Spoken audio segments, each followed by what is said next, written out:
Hello दोस्तों, स्वागत है आपका डीमार्केटिंग वाले में। मेरा नाम है अभिषेक। दोस्तों आज वीडियो का टॉपिक है skills required to successfully run an e commerce store. तो दोस्तों आज वीडियो हम देखने वाले हैं कि एक ई कॉमर्स स्टोर को सक्सेसफुली रन करने के लिए आपको किन स्किल्स की जरूरत पड़ने वाली है। और गाइज ये वीडियो बहुत ही इंपॉर्टेंट रहने वाला है क्योंकि यहाँ पर मैं आपके साथ वो एक्सपीरियंसेस शेयर करूंगा जो कि मैंने खुद ने जो है एक्सपीरियंस किया था जब मैंने अपना पहला ई कॉमर्स स्टोर स्टार्ट किया था। तो गाइज बहुत ही इंटरेस्टिंग वीडियो रहने वाला, आप इसको एंड तक जरूर देखें। तो दोस्तों इससे फिर वीडियो को स्टार्ट करें, आप जल्दी चैनल सब्सक्राइब और बेल आइकन प्रेस, क्योंकि इसी से हमारे आगे आने वाले वीडियोस की नोटिफिकेशन आपको मिलते रहेंगे। तो दोस्तों चलिए शुरू करते हैं। गाइज ई कॉमर्स स्टोर खोलना ये मतलब मेरा सबसे पहला जो जॉब मैंने किया था ना, वहां पर मैं एक ई कॉमर्स स्टोर के लिए एसईओ करता था। तो एसईओ करते करते मुझे ऐसा लगा कि मुझे खुद को अपना एक ई कॉमर्स स्टोर खोलना चाहिए। डेफिनेटली उस टाइम जो ई कॉमर्स स्टोर की मैं एसईओ करता था ना, मुझे हालांकि उसमें कोई खास इंटरेस्ट आता नहीं था क्योंकि वो प्रोडक्ट जो था वो हेल्थ रिलेटेड प्रोडक्ट्स है और मुझे हेल्थ रिलेटेड प्रोडक्ट्स में कोई इंटरेस्ट नहीं है। मेरा हमेशा से जो इंटरेस्ट रहा है वो अलग प्रोडक्ट्स में रहा है, जैसे कि अगर हम क्लोथिंग इंडस्ट्री की बात कर ले, ठीक है, और इसके अलावा अगर मैं क्राफ्ट्स, हैंडीक्राफ्ट्स और इन सब चीज़ों के जो प्रोडक्ट्स है इनमें मेरा हमेशा से इंटरेस्ट रहा है। तो मैंने सबसे पहला जो बिजनेस मैंने अपना स्टार्ट किया था वो था एक हैंडीक्राफ्ट्स ई कॉमर्स स्टोर। तो यहाँ पे मेरा टोटल मोटिवेशन ये था कि मुझे पता था कि एसईओ कैसे किया जाता है, ठीक है। मैं सिर्फ एसईओ के दम पे मैंने अपना ई कॉमर्स स्टोर खोला था, ठीक है। अब हुआ यूं कि मुझे आइडिया था एसईओ करने का, मुझे आइडिया था ऐड रन करने का, यानी कि एससीएम का, ठीक है। मैं फेसबुक पे ऐड रन कर सकता हूं, मैं गूगल पे ऐड रन कर सकता हूं, ठीक है, मैं एसईओ कर सकता हूं, मैं वेबसाइट भी कुछ हद तक बना सकता हूं। तो मैंने अपना खुद का वेबसाइट भी बना लिया। ये सब चीजें तो मुझे पता थी, ठीक है, लेकिन इसके अलावा भी बहुत सारी चीजें होती है जो मुझे नहीं पता थी उस टाइम पे, ठीक है। लेकिन मैंने अपना ई कॉमर्स स्टोर ओपन कर दिया सीधे सीधे। बस क्या किया मैंने, ज्यादा प्रोडक्ट रिसर्च करने में नहीं, मेरा जिस चीज में इंटरेस्ट था मैंने उस इंटरेस्ट में अपना ई कॉमर्स स्टोर ओपन कर दिया। देखो प्रोडक्ट रिसर्च एक बहुत बड़ी चीज है जो आपको करनी होती है ई कॉमर्स स्टोर को रन करने के लिए। आपको देखना पड़ेगा कि आप एक ऐसा प्रोडक्ट सेलेक्ट करो जिसका क्या है ना, मतलब डिमांड हो और सप्लाई कम हो, ठीक है।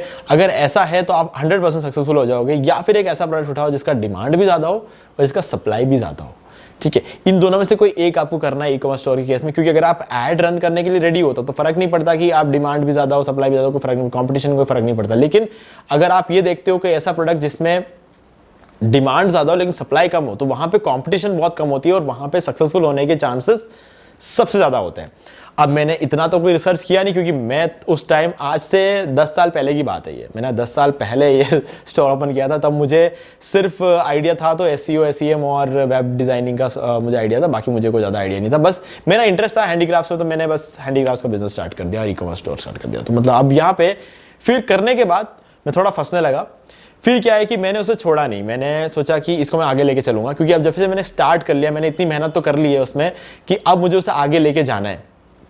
तो मैंने क्या किया, अब सक्सेसफुल हो नहीं हो इसको थोड़े टाइम के लिए लेके चलूंगा। अब लेके चलते चलते मैंने यहां पर देखा सेल्स हो रही है मेरी, ठीक है।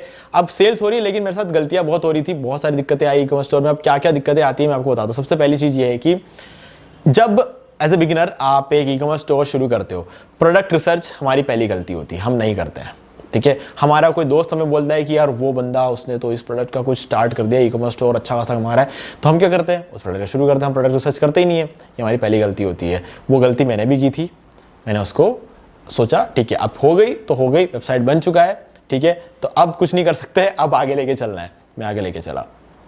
उसके बाद क्या हुआ कि हर एक पॉइंट पर मुझे एक दिक्कत इसलिए नहीं आई क्योंकि मुझे वेबसाइट बनाना आता था।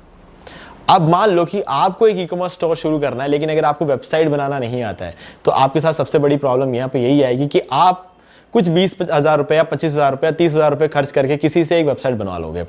अब क्या होगा, वो बंदा आपको वेबसाइट बना के तो दे देगा, ठीक है, 20,000 रुपये वो वेबसाइट बना के दे देगा। अब आपको लगेगा उसके अंदर कुछ चेंजेस करने हैं, हो सकता है चेंज करने पड़ जाए आपको।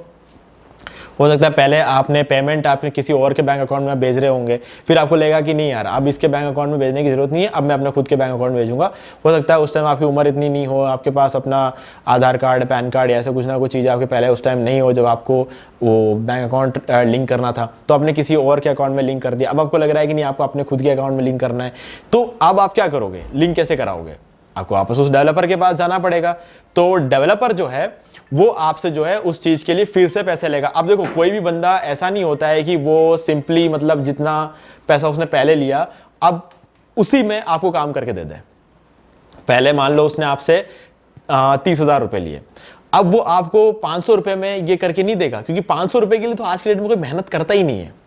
सबको क्या चाहिए होता है कि कम से कम अगर मैं इस चीज में हाथ लगाऊंगा ना तो कम से कम 2,000 रुपए तो लूंगा, है ना। तो अब वो बंदा आपसे 2,000 रुपए लेगा सिर्फ इतनी सी चीज के लिए, उसमें आपको बैंक अकाउंट चेंज करना है, जो वो सिर्फ 2 मिनट में करके दे देगा आपको। उस 2 मिनट की चीज के लिए वो आपसे 2,000 रुपए चार्ज कर लेगा। अब अगर आपको खुद से आता होता तो आप अपना पैसा बचा सकते थे यहाँ पे, ठीक है, आपको ये फायदा हो सकता था। और मान लो कि पहले आपने 200 प्रोडक्ट जो है उससे लिस्टिंग करवाया अपने वेबसाइट में, फिर आपको बाद में ऐसा लगता है कि यार मेरे पास 50 प्रोडक्ट और नए आए हैं, ये 50 प्रोडक्ट भी डालना है। अब इस 50 प्रोडक्ट के लिए उसने 200 प्रोडक्ट के लिए आपसे सिर्फ 30,000 रुपए लिए, लेकिन अब इस 50 प्रोडक्ट के लिए आपसे 15,000 रुपए और लेगा ये। क्यों? क्योंकि आप उस वेबसाइट में एडिटिंग करवा रहे हो। देखो, एक नया वेबसाइट बनाने में किसी को उतना जोर नहीं आता जितना बने बनाए वेबसाइट के अंदर काम करने में आता है ना। क्योंकि वो आपको प्रोजेक्ट छोड़ने के बाद वो और भी लोगों के प्रोजेक्ट में जुड़ चुका है, तो आपकी चीजें वो धीरे धीरे भूल रहा है, तो अब आप उसको वापस दिमाग लगाना पड़ रहा है आपके प्रोजेक्ट में, तो वो 15,000 रुपए और लेगा यहाँ पे। तो अगर आपको आइडिया होता प्रोडक्ट डालने का तो आप उस 50 प्रोडक्ट को अपने खुद के दम पे डाल सकते थे। तो यहाँ पर सबसे बड़ी चीज ये होती है कि आपको वर्डप्रेस पे एक ई कॉमर्स स्टोर बनाना आना चाहिए, ठीक है। ये गलती हो जाती है, खैर मेरे केस में ये वाली गलती नहीं हुई, इसलिए मैं बच गया, ठीक है। अगली चीज है कि आपको ऐड रन करना आना चाहिए, गूगल पे हो, फेसबुक पे हो, कैसे भी हो, आपको ऐड रन करना आना चाहिए, ठीक है। अगर आपको ऐड रन करना नहीं आता तो कम से कम आपको किसी भी तरीके से उस प्रोडक्ट को बेचना आना चाहिए, यानी कि आप उसको इंस्टाग्राम पे रील्स बना के बेचो, आप जो करके बेचना आपको आता है आप वो करके बेचो, ठीक है। लेकिन बेचना जरूरी है, क्योंकि आपने अपना ई कॉमर्स स्टोर बनाया है ताकि प्रोडक्ट बिके, तो बेचना आना चाहिए। अगर आपको बेचना नहीं आता तो आपको उसे सीखना पड़ेगा सबसे पहले कि कोई ना कोई एक फॉर्म, एसईओ। अब लकीली मुझे एसईओ भी आता था और मुझे एससीएम भी आता था, ठीक है। अब मैं ऐड भी रन कर सकता था, मैं ऑर्गेनिकली भी रैंक कर सकता था, तो यहां पर मुझे मार्केटिंग में दिक्कत नहीं आई, क्योंकि मैं खुद के अपने लिए मार्केटिंग कर सकता था, मैं कंटेंट मार्केटिंग जानता था, मैं उसके बाद ऐड रन कर सकता था, ऐड रन करते करते मैं ऑर्गेनिकली उसे रैंक करवाने की कोशिश कर रहा था, सारी चीजें मैं साथ में कर रहा था, मुझे वहां उस जगह पर दिक्कत नहीं आई। लेकिन गाइस उसके बाद फिर से मुझे दिक्कत आई अगले प्रोसेस में, जब ऑर्डर आ जाता है ना, तो अब क्या करें, लोगों तक उस पर्टिकुलर ऑर्डर को पहुंचाना है मुझे। अब जब मैं इसे पहुंचाने गया तो सबसे बड़ी दिक्कत मेरे साथ क्या आई कि मैंने वहां पर ऑप्शन रखा था कि ऑनलाइन पेमेंट कर सकते हैं, ठीक है, डेबिट कार्ड से पेमेंट करो, क्रेडिट कार्ड से पेमेंट करो, ठीक है, जो स्ट्राइप और हमारा होता है ना पेमेंट गेटवे, मैंने वहां पे पेमेंट गेटवे को इंटीग्रेट कर दिया था। लेकिन मैं कैश ऑन डिलीवरी भी रखना चाहता था, ठीक है, क्योंकि कैश ऑन डिलीवरी सबसे ज्यादा लोग करते हैं, क्योंकि उनको लगता है कि ठीक है जब हमारे पास प्रोडक्ट आएगा तब हम पे करेंगे। मैं खुद भी यही करता हूँ, आज के डेट में भी मैं कभी ऑनलाइन पे नहीं करता हूँ किसी को, तो अगर प्रोडक्ट आता है तो मैं उसके पे करता हूँ। तो यहाँ पे क्या रहता है ना कि अब क्योंकि मैं एक नया बिजनेस हूँ, मैं कोई फ्लिपकार्ट या अमेजोन जैसा एस्टेब्लिश्ड बिजनेस ओनर नहीं हूँ कि मैं ये बोलूँ कि भैया तुम्हारे पैसे सेफ है, मैं अमेजोन हूँ, तो मैं अमेजोन पर तो तुम्हें भरोसा करना ही पड़ेगा, ठीक है। इतना कोई बड़ा ब्रांड तो हूं नहीं मैं एक बिगिनर हूं जिसने कल अपना बिजनेस स्टार्ट किया था, तो मेरा कोई भरोसा तो किसी के दिमाग में पहले से बना हुआ है नहीं कि भाई ये कोई वेल एस्टैब्लिश्ड ब्रांड है, इसको हम ऑनलाइन पे कर देंगे तो हमें प्रोडक्ट मिल ही जाएगा। तो कैश ऑन डिलीवरी रखना मेरे लिए बहुत इंपॉर्टेंट है। अब मैंने कैश ऑन डिलीवरी रखने के लिए मैंने अलग अलग लोगों से कांटेक्ट किया, अलग अलग जो हमारे कोरियर सर्विस होते हैं ना उनसे मैंने कांटेक्ट किया। अब कुछ कोरियर सर्विस में ऐसा रहता है कि वो कह रहे हैं कि आप प्रोडक्ट पैक करके हमें ला के दे दो, हम शिप कर देंगे, ठीक है। ये तो वही बात हो गई कि हम कोरियर कर रहे हैं, ठीक है, वही चीज़ हो गई।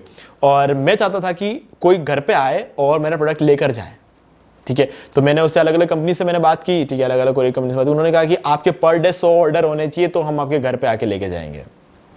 भाई मैं हूँ बिगिनर, मैं एक ऑर्डर के लिए स्ट्रगल कर रहा हूँ, ठीक है, और मुझे बिजनेस स्टार्ट किए हुए 1 ही महीना हुआ है और मुझे मेरे एक ऑर्डर मुश्किल से आता है एक दिन में, तो मैं वहाँ पे 100 ऑर्डर कहाँ से लेकर आऊँगा, ठीक है। मैंने ऐड रन किया, मैंने देखा, 1 महीने वेट किया, मैंने देखा चलो अभी देखता हूँ मैं अपने लेवल पे करूँगा। मैंने टाइप कर लिया एक छोटे कोरियर में, तो उन्होंने क्या किया कि मैं उनको पैक करके ले जाके देखता हूँ, अपने जितने प्रोडक्ट्स होते हैं वो एक साथ उसको भेज देते हैं, ठीक है। मैं खुद पैक करता था, मैं खुद सारी चीज़ें करता था और मैंने ले जाके दिया और उन्होंने उसको भेजा। फिर धीरे धीरे ऑर्डर्स बढ़ने लगे, पर डे मेरे 15 से 20 ऑर्डर्स हुए, लेकिन तब भी 100 ऑर्डर तो हो नहीं रहे थे। लेकिन हमारे पास उस टाइम बहुत सारे ऑप्शन जैसे शिप रॉकेट जैसे ऑप्शन हमारे पास उस टाइम नहीं थे, तो क्या कर सकता था, सारे प्रोडक्ट्स मैं खुद पैक करता था, खुद उसको लेके जाता था, 2-2, 3-3 ट्रिप मार के मैं खुद जाके उसको लेके कोरियर सर्विस में देता और फिर वो उसको शिप कर देता है, ठीक है। तो इस तरीके से मेरा काम जो है वो चलता रहा। लेकिन मुझे पता था कि ये मैं हमेशा ये चीज़ नहीं कर सकता, क्योंकि मेरा बहुत ज़्यादा टाइम इसमें लग रहा था, ठीक है। अब बहुत ज़्यादा टाइम हमारे इस केस में लगता है, तो हम क्या करते हैं, हमारा पहला काम एम्प्लॉय हायर करते हैं। अब ये चीज़ मैं पहले भी कर सकता था, मतलब मेरा टाइम बचाने के लिए पहले भी करते, लेकिन मैंने क्या किया, पहले नहीं किया, क्योंकि दिक्कतें क्या आती है ये समझना बहुत जरूरी होता है उसे सॉल्व करने के लिए। अगर मेरा कोई एम्प्लॉय है, मैं आज अगर उसको बोल दूं कि भाई तू ये ले जाके दे के आ कोरियर सर्विस में, वो उसे ले जाके कोरियर सर्विस में दे के आ जाएगा, ठीक है। अब हैंडीक्राफ्ट आइटम से मेरे प्रोडक्ट ऐसे हैं जो टूट सकते हैं, है ना। तो मुझे पता है कि जब हम कोरियर सर्विस में देके आते हैं तो हमें क्या क्या चीज़ें करनी होती है, क्या क्या उधर किस तरीके से उधर बात करनी होती है, कैसे रखवाना होता है, ये सब चीज़ें कैसे करना है वो मुझे पता चल गया। तो इसलिए मैं अपने एम्प्लॉय को बता सकता था कि तुम्हें इस तरीके से इस काम को करना है ना। अगर मैंने खुद ने वो चीज़ किया नहीं होगा तो मैं अपने एम्प्लॉय को समझाऊंगा कैसे कि भैया तुझे इस तरीके से काम करना है, तो इसको ही ले जाके यहाँ पर इस तरीके से ले जाके देना है, इस तरीके से इसको जो फ्रेजाइल के स्टिकर्स वगैरह चिपकाने हैं तुझे, ठीक है। तो मैंने खुद ने पैकिंग की, पहले जब मैं पैकिंग करता था तो फ्रेजाइल को स्टिकर वगैरह नहीं चिपकाता था, ठीक है। लेकिन वो किस्मत से चलो टूटा नहीं, शुरू में तो टूटा नहीं, लेकिन बाद में टूटा भी सही, तो मुझे उसका रिटर्न की पॉलिसी भी चेंज करनी पड़ी, बहुत सारी मगजमारी मुझे उसमें करनी पड़ी थी उस बिजनेस में, ठीक है। लेकिन ये सब कुछ मैंने खुद ने एक्सपीरियंस किया, यहाँ पर कोई एम्प्लॉय नहीं थे जो इस चीज़ को एक्सपीरियंस कर रहे थे, मैं खुद एक्सपीरियंस करता। तो मुझे पता है कि सारे इन्स एंड आउट्स मुझे पता थे कि इस बिजनेस के कि किस तरीके इस बिजनेस को किया जा सकता है। तो मैंने जब बाद में अपने एम्प्लॉयज रखे तो मैंने उनको इसी तरीके से समझाया कि ओके तुम्हें इस तरीके से इस चीज पे काम करना है, ठीक है, तब जाके हम इस चीज को प्रॉपर्ली कर सकते हैं। तो वो चीज मुझे पहले कैसे पता चला, क्योंकि मैंने उन सब चीजों को खुद से एक्सपीरियंस किया था, हर एक चीज के लिए मैं खुद दौड़ा था, है ना। पेमेंट गेटवे इंटीग्रेशन के लिए मैंने बहुत सारी मगजमारियां की थी, ठीक है, वो सब कुछ मैंने किया था। तो मुझे पता है कि कोई भी ई कॉमर्स स्टोर जब हम सेटअप करते हैं तो किस तरीके से सारी चीज़ें आज की जाती है। मेरे को मतलब रात में उठाए कोई पूछ रहा है ना नींद में, तो भी मैं उनसे बता सकता हूँ कि इस तरीके से तुम ये चीज़ कर सकते हो। तो वो किस लिए, क्योंकि मैं खुद एक्सपीरियंस करके आया हूँ। तो ये खुद से एक्सपीरियंस करने की चीज़ होती है ना, ये आपको करना चाहिए, एक बार तो करना ही चाहिए, ताकि आप जो है कल जब आपके पर डे 100 ऑर्डर्स आने लग जाए ना, तब उसको मैनेज करने के लिए हर चीज़ आप खुद को करना आना चाहिए। देखो ऐसा ही बिजनेस करो जो आप खुद भी, अगर एक दिन आपका एम्प्लॉय नहीं आया ना, ऐसा नहीं होना चाहिए कि आपका बिजनेस उस दिन के लिए बंद पड़ा रहे, आपको खुद से करना आना चाहिए। तो ये चीज़ आपको हमेशा याद रखना है, सब कुछ खुद से एक्सपीरियंस करो। और गाइस इसके बाद आता है रिटर्न पॉलिसी और कस्टमर सपोर्ट। अब यहाँ पे रिटर्न पॉलिसी जो होती है वो बहुत ज़्यादा इंपॉर्टेंट होता है, क्योंकि हमारे ई कॉमर्स स्टोर में रिटर्न होने के चांसेस बहुत ज़्यादा होते हैं। अगर आप 100 प्रोडक्ट सेल करते हो तो उसमें से 25 तो रिटर्न आने हैं, ये आप मान के चलना। और इस चीज़ को हैंडल करना बहुत अच्छी तरीके से आपको आना चाहिए, भले ही आप इसे मतलब प्रॉपर तरीके से रिटर्न की बात कर लो उस प्रोडक्ट को, या फिर हम बात कर ले कि फाइनेंशियल मैनेजमेंट इस चीज़ का, क्योंकि हम कितना ऐड रन कर रहे हैं, ठीक है, और उस ऐड से हमारा कितना रेवेन्यू जनरेट हो रहा है, और इसमें इसके बीच में कोरियर सर्विस को कितना पैसा देना है, और रिटर्न के टाइम पे और ज़्यादा एक्स्ट्रा एक्सपेंसेस होते हैं। तो इन सब चीज़ों को जोड़ के या तो आपका प्रोडक्ट होना चाहिए या फिर जो शिपिंग चार्जेस होते हैं उस हिसाब से आपको सेट करना पड़ेगा। या आज के रेट में अगर आप देखते हो तो बहुत सारे ई कॉमर्स स्टोर जो है वो शिपिंग चार्जेस जो है 10 रुपए 20 रुपए छोटा सा अमाउंट लेते हैं। वो इसलिए लेते हैं क्योंकि अगर लोग रिटर्न करते हैं ना तो कंपनी को घाटे में नहीं जाना चाहिए, तो इस वजह से वो इस चीज़ का ध्यान रखते हैं। तो आपको पता होना चाहिए आपका प्रोडक्ट आप कितने में लेकर आ रहे हो, ठीक है, और उस प्रोडक्ट को कितने में आप ऑनलाइन सेल कर रहे हो, इसके बीच का आपका मार्जिन कितना हुआ, उस मार्जिन में से आप कितना मतलब अपने कोरियर सर्विस वाले को दे रहे हो जो आपके घर से प्रोडक्ट उठा के लेके जा रहा है, या फिर आप पर्टिकुलर देने जा रहे हो, उस प्रोडक्ट का वेट आपको पता होना चाहिए। तो हर एक चीज का आपको जो इंटरनल जितनी भी चीजें होती है ना उसका आइडिया आपको खुद को होना चाहिए। ऐसा नहीं कि आपने सब कुछ अपने एम्प्लॉयज पे छोड़ दिया जो आपके लिए काम करता है। आपके स्टाफ के लिए जो सैलरी होती है ना उनको सिर्फ उतना ही पता होता है, उनको ये सोचना होता है कि आप 10,000 रुपये 15,000 रुपये 20,000 रुपये जितना वो उनको दे रहे हो ना वो उसे कैसे खर्च करेंगे, इससे ऊपर वो कोई दिमाग नहीं लगाते हैं। इसलिए आपको इन सब चीज़ों का आइडिया होना चाहिए।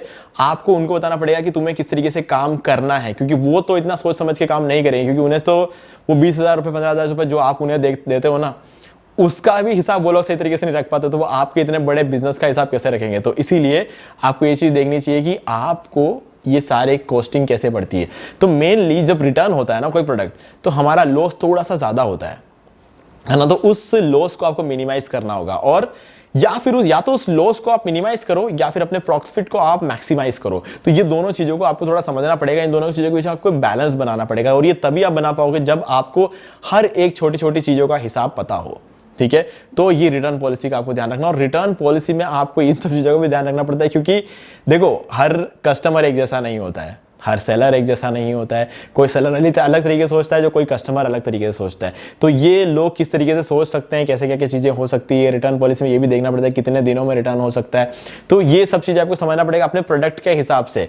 कोई कंपनी अपना रिटर्न रखती है 10 दिन का, कोई कंपनी अपना रिटर्न रखती है 20 दिन का, कोई 15 दिन का, कोई 7 दिन का, कोई 3 दिन का। तो आपको देखना पड़ेगा आपका जो प्रोडक्ट है वो किस तरह का प्रोडक्ट है। ठीक है, अगर आप मान लो कि आप कोई कपड़े वगैरह सेल करते हो तो आपको ये समझने की जरूरत है कि अगर आपने जो कपड़ा सेल किया उसका रिटर्न अगर आप 30 दिन 40 दिन का रिटर्न रख दोगे तो लोगों को जो कपड़ा पहनना होगा ना वो पहन के वापस आपको रिटर्न कर सकते हैं। ठीक है, अगर आप कोई होस्टिंग वगैरह सेल कर रहे हो, किसी तरीके का काम कर रहे हो, तो होस्टिंग ऐसी चीज होती है कि लोगों को लाइफ टाइम के लिए चाहिए होता है। तो वहां पर आप जो है रिटर्न रख सकते हो 1 महीने का, 2 महीने का, लेकिन वो हर चीज में अप्लाई नहीं कर सकते हो। दवाइयां, उसमें आप रिटर्न रख ही नहीं सकते, क्योंकि क्या है कि दवाई का पैकेट खुल गया तो मतलब फिर तो आपके लिए तो कोई काम की चीज है नहीं, तो वहां पे आप रिटर्न रख ही नहीं सकते हो। तो हर प्रोडक्ट की रिटर्न पॉलिसी अलग तरीके से काम करती है, तो वो चीज को आपको समझने की जरूरत होती है। ठीक है, अब last customer support. Customer support तो होता ही नहीं है भाई, ज्यादातर लोगों के ई कॉमर्स बिजनेस में कस्टमर सपोर्ट नाम की कोई चीज ही नहीं होती है। तो ये एक सबसे बड़ी गलती होगी कि कस्टमर जो होता है ना उसको सबसे ज्यादा खुशी तब मिलती है जब आप उसको इंपॉर्टेंस देते हो। देखो 2 तरह के बिजनेस होते हैं, एक बिजनेस वो जो कस्टमर को अच्छा काम करके देते हैं, दूसरा बिजनेस वो जो ठीक ठाक काम करके देते हैं लेकिन कस्टमर के साथ व्यवहार बना के रखते हैं। वो व्यवहार से मतलब ये नहीं है कि रोज फोन सुबह उठ के गुड मॉर्निंग, वो वाला व्यवहार की बात नहीं कर रहा हूं। जब कस्टमर आपको रीच आउट करने की कोशिश करता है तो पहले घंटी जाते ही फोन उठाना, ये एक अच्छा मैसेज पहुंचाता है कस्टमर तक। ठीक है, और उसके बाद उसकी जो भी प्रॉब्लम हो उसको सोल्व करना। देखो प्रॉब्लम नहीं होगी इस बात की गारंटी कोई नहीं दे सकता, लेकिन उस प्रॉब्लम को सॉल्व अगर आप कर देते हो ना तो कस्टमर खुश हो जाता है ना। जैसे कि आपके घर में इंटरनेट बंद हो गया, आपने इंटरनेट सर्विस प्रोवाइडर को आपने कॉल किया, यानी कि आईएसपी को आपने कॉल किया, वो घर पे आके आपका इंटरनेट सही करके चला गया, तो आप उस बंदे को फोन करके ये नहीं बोल सकते कि यार इंटरनेट बंद हो गया, तुम्हारी कैसी सर्विस है। आपको ये बोलना है कि हमारा इंटरनेट बंद है, आप आके ठीक करो। अगर उसने आके ठीक कर दिया तो मतलब वो अच्छा सर्विस है। ठीक है, आज के डेट में इस तरीके से काम करता है। आज के डेट में हर चीज बंद होती है लेकिन दोबारा से चालू कितनी जल्दी होता है ये ध्यान देना होता है। तो कस्टमर सपोर्ट पे आज के डेट में लोग फोकस करते हैं कि ये लोग किस तरीके से कस्टमर सपोर्ट देते हैं, तो उस चीज को फोकस करना पड़ेगा। अगर आप हो सके तो शुरू में खुद से कस्टमर सपोर्ट काम करो, बाकी काम अपने एम्प्लॉयज को छोड़ो, जो कस्टमर सपोर्ट काम होता है ना आप खुद करो, क्योंकि एम्प्लॉयज के पास कभी भी फुल डिटेल नहीं होता। आप उनको जितना काम करने को बोलते हैं वो उतना ही काम करेंगे, वो आगे उससे आगे जाके काम नहीं करेंगे। ठीक है, पर्सनली नहीं लेंगे वो किसी चीज को, क्योंकि बिजनेस आपका है उनका नहीं है। वो अपने सैलरी के लिए काम करते हैं, 9 से 6, 9 बजे सुबह आते हैं, 6 बजे उनको शाम को जाता है। इसके बीच में कैसे भी बस टाइम निकल जाए, ये एक एम्प्लॉय की सोच होती है। ठीक है, मैं इसे गलत नहीं बोलता हूं, सोच ऐसी ही होनी चाहिए ना, लेकिन यही होती है। तो ये आपको पता होना चाहिए, और इसके अलावा आपको उसी चीज को ध्यान में रखते हुए कस्टमर सपोर्ट आपको खुद देना चाहिए, क्योंकि कस्टमर सपोर्ट आपसे अच्छा कोई नहीं दे सकता, क्योंकि आपको आपके बिजनेस का इन्स एंड आउट सब कुछ पता है, आपको आपकी लिमिटेशन पता है ना। तो एम्प्लॉयज को उनकी लिमिटेशन पता है और आपको अपनी लिमिटेशन पता है। आपकी लिमिटेशन सबसे ज्यादा कम होती है, एम्प्लॉय की लिमिटेशन ज्यादा होती है ना। आप एम्प्लॉय को जो ऑर्डर दोगे वो वही करेगा, लेकिन आप अपने रूल्स को कभी भी चेंज कर सकते हो, है ना। अगर कोई कस्टमर ज्यादा गर्म हो रहा है, हमारा प्रोडक्ट अभी तक आया नहीं, मुझे मेरे पैसे वापस दो, तो एम्प्लॉय क्या करेगा, सर आप वेट करो, आपका प्रोडक्ट 4 दिन में आ जाएगा। वो एक ही लाइन रिपीट करता रहेगा, सर आप वेट करो, आपको वेट करना ही पड़ेगा, नहीं आपको करना ही पड़ेगा वेट, आपको मतलब इस तरीके की लाइन ही वो रिपीट करता रहेगा वो एम्प्लॉय। उसके पास क्योंकि रटा ज्ञान है, वो वही बोलता रहेगा। लेकिन आप क्या हो, ओनर हो, आप ही बोल सकते हो ओके सर आप कैंसिल कर दो, हम आपका पैसा भी रिटर्न कर देते हैं।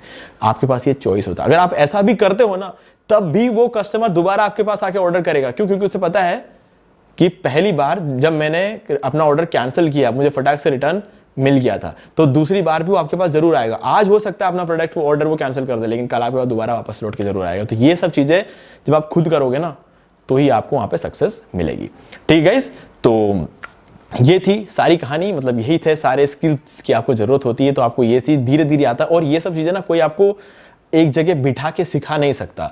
इसके लिए आपको खुद फील्ड में उतरना पड़ेगा, आपको खुद ये चीजें सब करनी पड़ेगी। मैं ऑलरेडी कर चुका हूं, तो इसीलिए मुझे इस चीज का आइडिया था, तो मैंने अपने आपके साथ उस चीज को शेयर कर लिया। ठीक है, तो अब आपको कोई भी डाउट है तो आपसे कमेंट करके पूछ सकते हैं, और वीडियो पसंद वीडियो लाइक जरूर कर दो, चैनल को सब्सक्राइब करके बेल आइकन प्रेस कर ले, क्योंकि इसी से हमारे आगे आने वाले वीडियोस की भी नोटिफिकेशन आपको मिलते रहेंगे। तो दोस्तों आज वीडियो में इतना ही, देखने के लिए आपका बहुत बहुत धन्यवाद।